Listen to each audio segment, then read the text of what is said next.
should also have what's called a fermentation station, and I'm going to give you a little tour of my humble little fermentation station that I have in my house.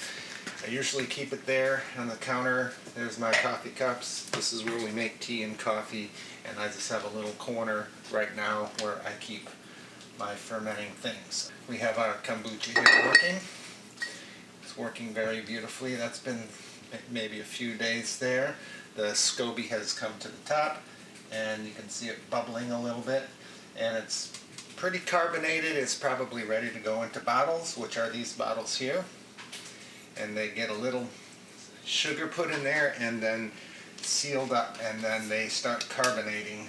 So we have a few left. I have several of these bottles that are waiting to be filled. As you can see, these are carbonated if you listen closely. So, and you can pop the lid off, and you can do that to your bottles once in a while.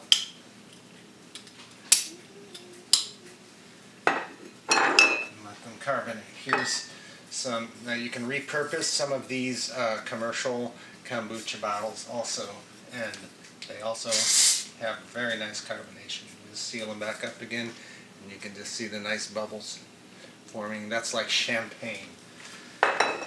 Kombucha, very good for you, and don't forget to check out my video on how I make this kombucha. Alright, next we have, I made a video a while back on making basil infused olive oil. This is one finished bottle. I've tried a little bit out of it. This bottle actually made it. You can see it's still alive. Oh, you can hear a little fizz, and it's settled down very nicely, and it's ready to be used. Obviously, here's one that I've been using for quite a while,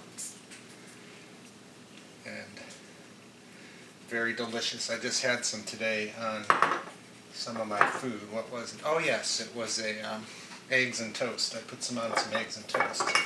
Very nice. And you can check out my video on how I made this basil infused olive oil. Here's another one here. I guess we're using this right along. You can just use it right along. Here's what I've made most recently. This is some of my Asian peppers from my garden, and I've put it in there with my mixture of honey, cider vinegar, and salt, which slows down the fermentation process and lets the bacteria do what they want to do. So, and here's one I've been kind of checking once in a while. Let's try this. Oh, I have a little fizz. I know this one would. Oh, this one's sealed tight. There we go. And just seal them up again. And then this is what I have fermenting here. Some of my hot pepper sauce, again using the same ingredients. The cider vinegar, honey, and salt. And that's how we did these. I also have a video of how I made these. I actually have two, a long one and a short one. But we'll see how these have been working here. So, this is my first jar. It's almost finished. I have chosen to refrigerate this after opening it. Now, this doesn't need to be refrigerated. This can keep sealed up in this jar as long as you want, indefinitely, and eventually it'll just start. It will stop fermenting. It'll stop working, and all the bacteria will become dormant again, and it'll just settle down. And as long as you don't open it up and expose it to more bacteria, then it's fine. It's all right, and you can just store it that way.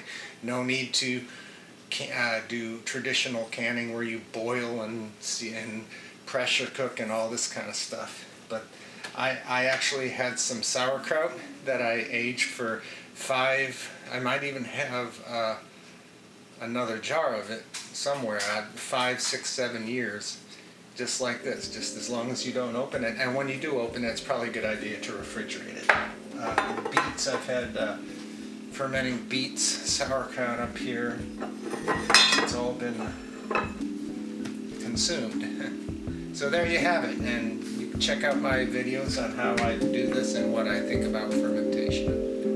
So if you have any comments, put them in the section below.